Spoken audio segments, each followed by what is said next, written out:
Welcome to Killer Beauty, where we get ready for the day and talk about things that disturb me at the same time. I'm sure they'll be disturbing to you too. The one today is especially disturbing. This story is about a girl named Lauren Kavanaugh. In the summer of 2001, a little girl was brought into a hospital in the Dallas, Texas area. And the crazy thing about this, the little girl was 8 years old, but she only weighed 25 pounds, which is the average size of a 2-year-old. The little girl was just skin and bones. Her arms were like the size of pencils, is what some of the nurses said. Her belly seemed to protrude from the rest of her body because she was so small. How in the hell did she end up here? Well, that's what we're going to talk about today. And it's a terrible story. So in 1992, we have a lady named Barbara Calhoun. From this point forward, we're going to call her Barbie.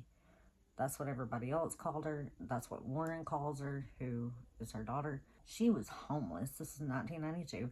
She was homeless, living in her truck with a child from a previous marriage, and she was also pregnant with Lauren. Now, we don't know who the baby daddy is for Lauren. I tried to check everywhere. I don't know. If she doesn't know, I don't know. I just know we don't know who he is. So during the time that she was pregnant with Lauren, a family took her in, and at that time she met a couple by the name of Bill and Sabrina Kavanaugh.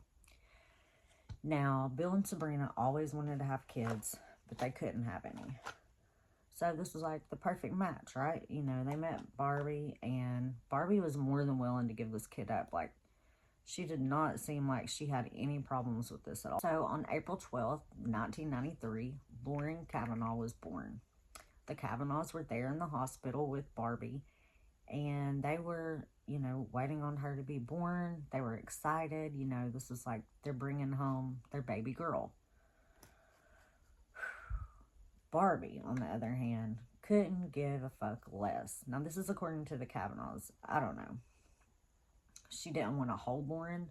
She had no interest in Lauren whatsoever, which we're not going to judge on this, or I'm not going to, because, maybe she didn't want to build that bond. She thought it would be harder. She did have her other kid. So, it's not like she was accustomed to just giving kids up for adoption. So we're going to give her a pass on that one. So the adoption signed off the following day. And the Kavanaughs took little Lauren home. For 8 months, Lauren lived with the Kavanaughs in a happy, healthy home. Nothing to be said of, anything crazy that went on there. They were good, loving parents, by all accounts. But their world completely came crashing down when one day they get a phone call. And guess who's on the other line? It's fucking Barbie. And she wants Lauren back. So they're basically like, you go fuck yourself, They're like, this isn't going to turn into anything, I'm sure they're just like, yeah, whatever. You are not even going to be able to pay for a lawyer if you had to. They probably thought, nothing to worry about, But there was something to worry about. Little did they know, Barbie's mother, who also had adopted Barbie when she was 3 or 4, had put up the money for Barbie to go to court. So even then, the Kavanaughs were hopeful. They're like, she's homeless. She can't take care of her. We're probably good here. Well, they get to court, and the judge is like, nope. Not good, because you guys forgot to file a piece of paperwork, and that makes the whole adoption just out the window. No good. Who cares? I mean, they couldn't even believe it, to be honest. They were absolutely blindsided by this, and I would have been too.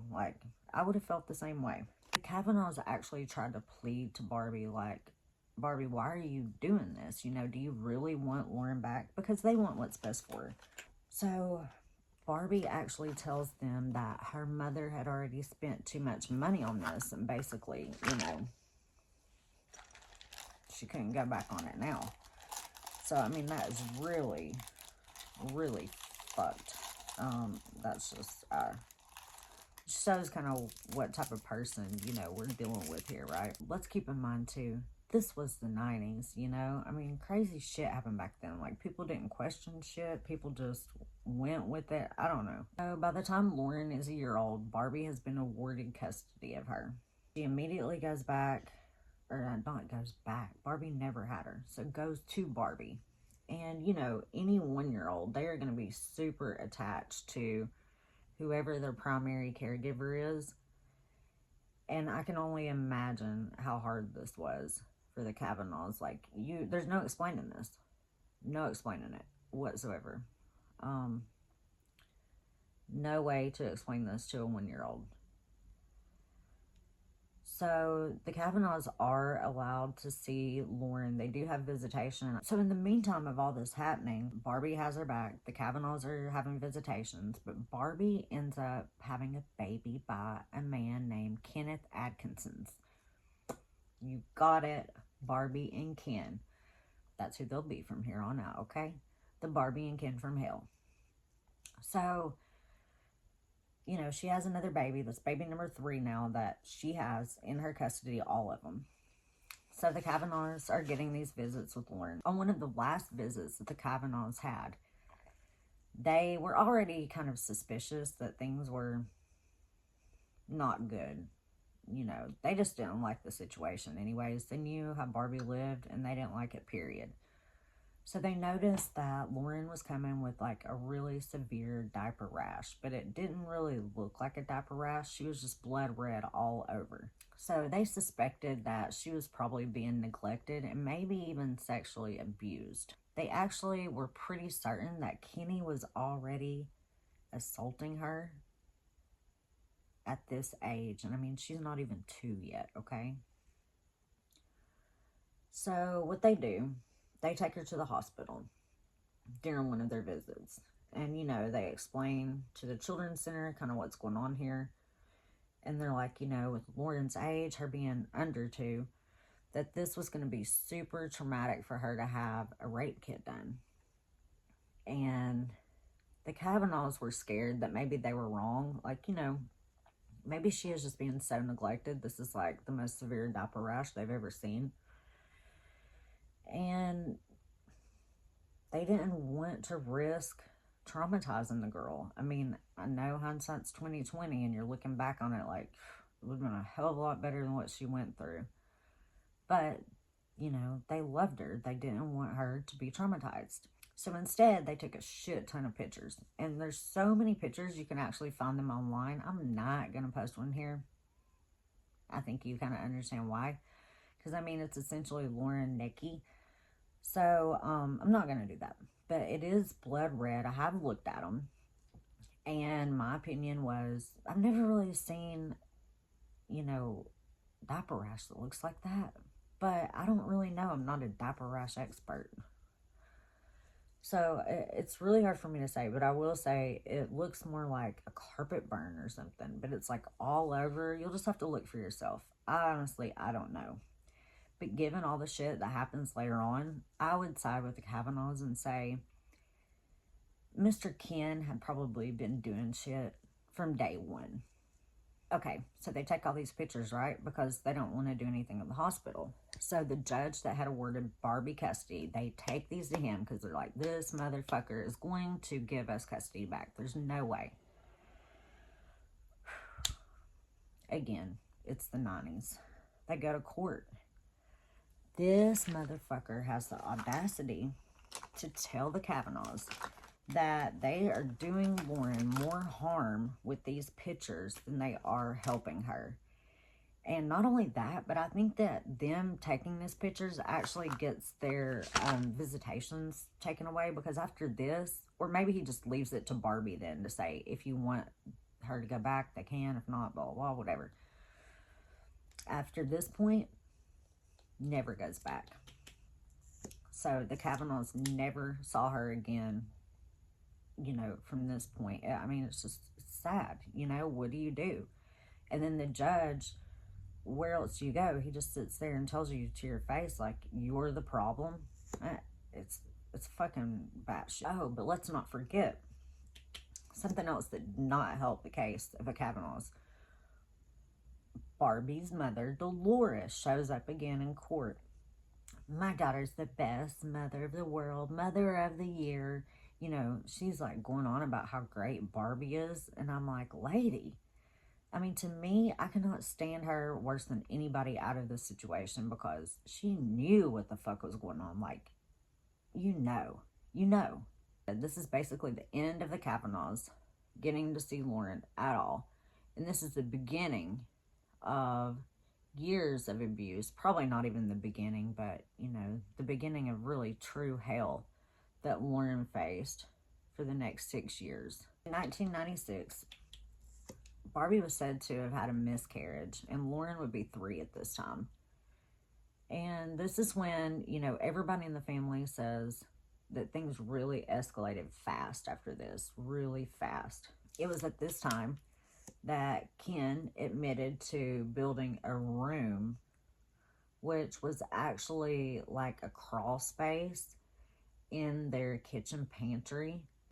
And the room, well, not a room, the crawl space had a hole cut in it that they put like a potty over for her to use the bathroom on. And she would be kept in here when she was quote unquote bad. Ken would actually duct tape her arms and her legs, her ankles, I believe, and throw her. I mean, those were the words used. Throw her in the hole. And the family, the other kids actually called this the hole. Can you even imagine? You're 3. Like, what can you do that's so bad? And then you have a whole passel of kids. Like, what the fuck are they doing all day? I'm sure they're little fucking angels. At some point around here also, Lauren becomes lactose intolerant, which, if anybody knows about that, I mean, it's where your stomach hurts, you want to shit, you can't shit, you don't want to shit, you can't stop shitting, something like that, you know. So, Lord knows that they didn't stop giving her milk because they're not going to do anything special for her. So, they continue giving her milk, and it continues to make her lose weight because, you know, she's throwing it up, she's pooping it out. So that has not helped things. So between 1996, she's 3, and 1998, age 5, she's, you know, how kids are. They're getting older. They get into shit. So as she got into more shit, the abuse got worse. According to Barbie, she started putting her in the closet when she was about 5 years old. And by in the closet, it means like shut and locked in the closet. She was like, oh, I didn't just put her in there, throw her in there from day one. No, it happened gradually. So they're like, tell us more, Barbie. I want to hear about this.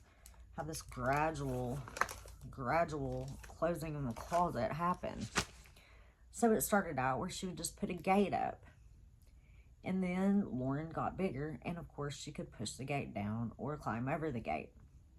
So at that point, she had had enough. She just started locking her in there and turning the light off. And let's just note this one more time.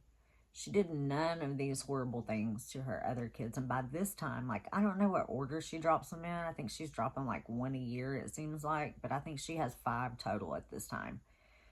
And they are all filthy at all times and infested with lice. This is not my words. This is, you know, by other people's accounts. But they are not abused. So, the abuse was saved for Lauren. So you're like, okay, well, where's this Dolores lady at? Where, you know, what lies is she telling? So apparently there was, you know, it was a rare occasion that she saw her grandkids. But she said when she would see them, she did admit that Lauren would gorge herself on food and also take food and hide it under her pillow, which is not normal. So she asked Barbie about it, of course. Yeah, which shocked me. But yeah, she did ask her. And she was like, oh, Lauren, she's 5. She has an eating disorder. Dolores never questioned it, never challenged it. Oh, yeah, okay. 5?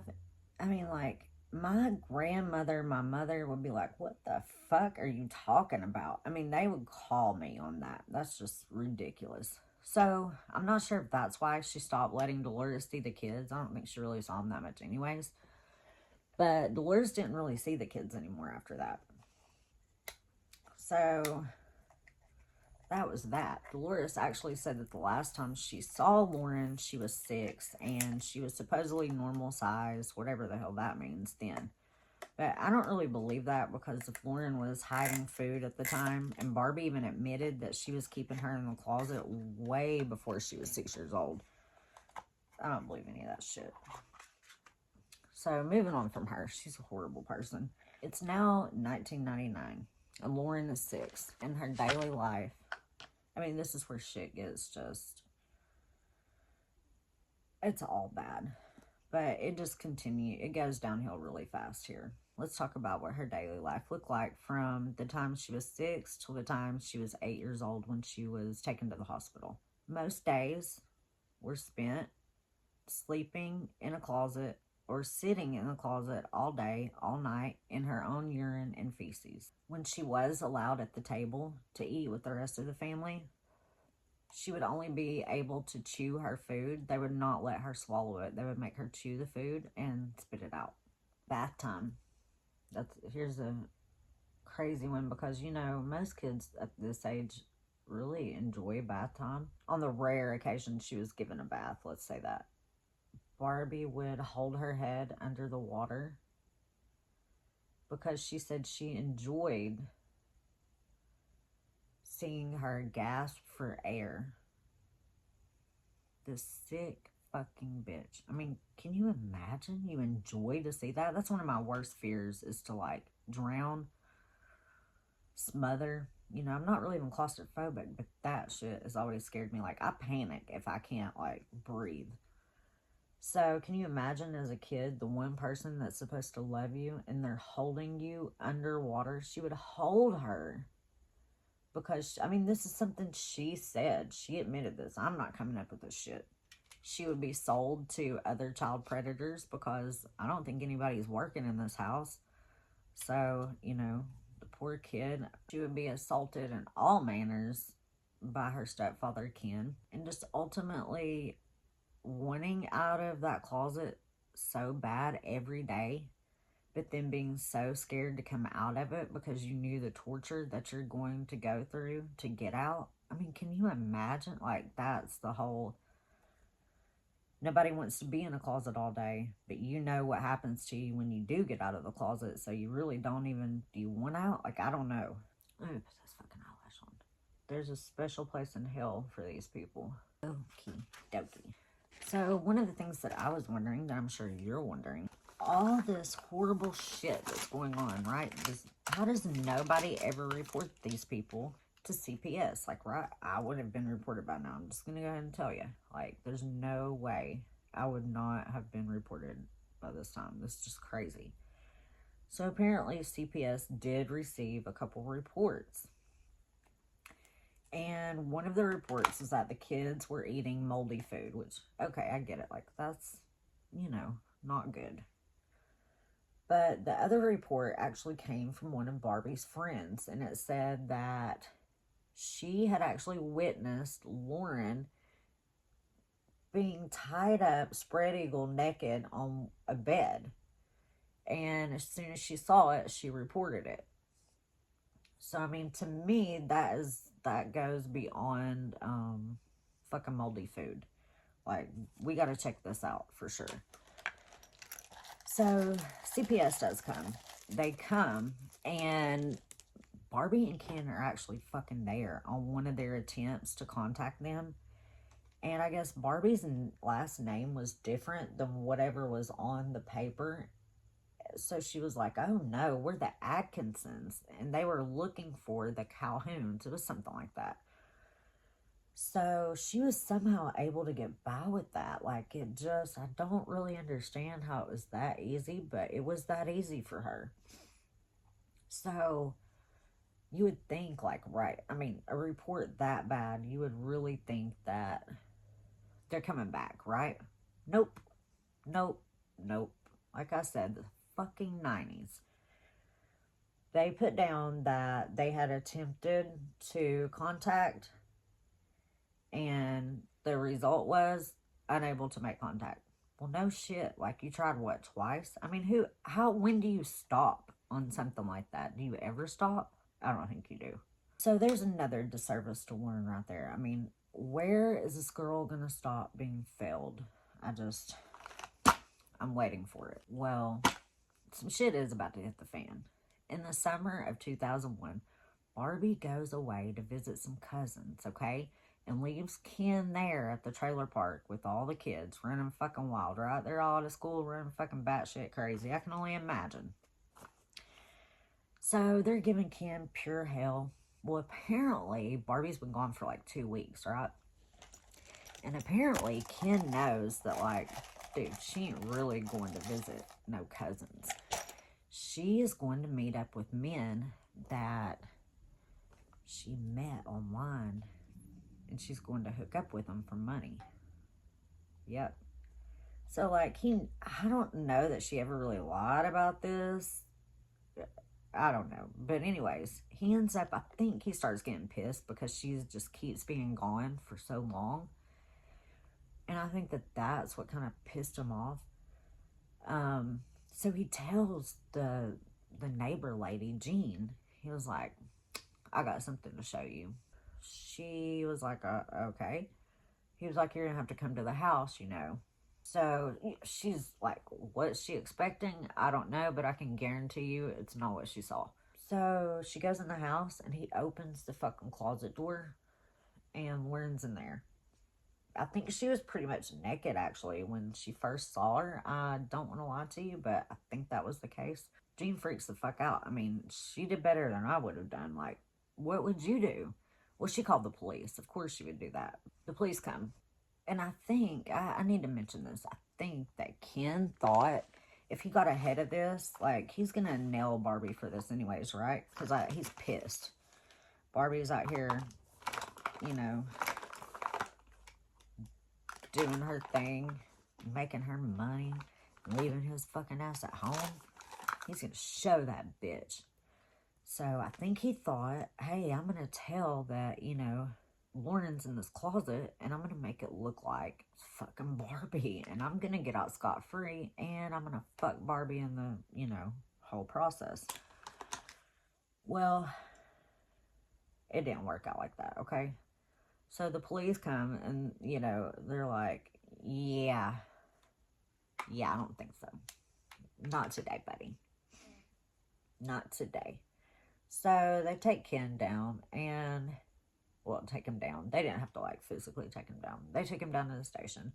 They take Lauren to the hospital. The police did several interviews, too. And they said that the floor was so soaked in urine that it actually came up over their boots as they stepped in the closet. It was also filled with, like, bread bags and stuff everywhere where Lauren had been having to defecate. You know, she would eat out of them, but also use the bathroom in them. I mean, the poor kid didn't have a choice. And one of the saddest, scariest things to me, I don't know why it is, it's just so movie-like to me, or I don't know, that there were actually bite and claw marks all up and down the door, and they actually removed the door and took it into court for the trial. Crazy. When they do locate Barbie, you know, this is like a very sensational case, and it's all over the news, and of course they post a picture of her, and I think she weighed like 225 pounds, like 5 foot tall, I don't know. But everybody was just really slamming her for being obese, and then poor Lauren is like clinging to life because she's so skinny, and they wouldn't even let her eat her fucking food. So Lauren's at the hospital, and she's clinging to life. They said that there wasn't one spot on her body that was not covered in some type of bruise, current injury, or injury that had healed. Not one spot. She was covered with filth and infested with lice. And that was true for all her kids, not just Lauren. That was all of them. That was the only thing that they all had in common. She had something called a rectovaginal fistula. And what that is, you can be born with it or have it, you know, from injuries. But in her case, she had it from where she had been sexually assaulted so many times that it had actually ripped the spot that basically separates your anus and your vagina. So she would actually defecate out of her vagina. That's how bad it was. So you can have a surgery to fix that. You have to have a colostomy put in first. And then you have to let that, make sure that everything's working properly. And then you can have the reconstructive surgery down there. And then after that heals, they can reverse the colostomy. So it's not just a wham bam, easy done surgery. It's actually 3 surgeries to correct, in order to get that corrected. And Lauren, she was just way too, clinging to life. There's no way they could do that at first. So she had a long road. She had to get better. She had to gain weight. And then she had to even go through this, which is even more traumatic. But against all odds, Lauren is able to make it through. And she has all the surgeries she needs and goes back to live with the Kavanaughs. Barbie and Ken, they go to court. Barbie, the first night she's arrested, tells people that she loved Lauren with all her soul or something bullshit like that. But the very next day, she was basically telling people the total opposite, that she never could stand her. She didn't stand that kid. And, basically she didn't care. She never had any type of bond with her, which I think the second thing was the true thing. Unfortunately, they weren't able to prosecute Barbie or Ken with the SA charges because Lauren wasn't really able to verbalize that. She'd been raised in a closet. So with the abuse, and then, she's kind of far behind. She's basically like preschool on her development. So she could show with the doll what they had done to her. But as far as verbalizing it, she wasn't able to do it. So instead, they both were charged with felony injury to a child. And they both got life in prison. But that doesn't mean they'll be there forever. This is America. They'll both be eligible for parole in 2031.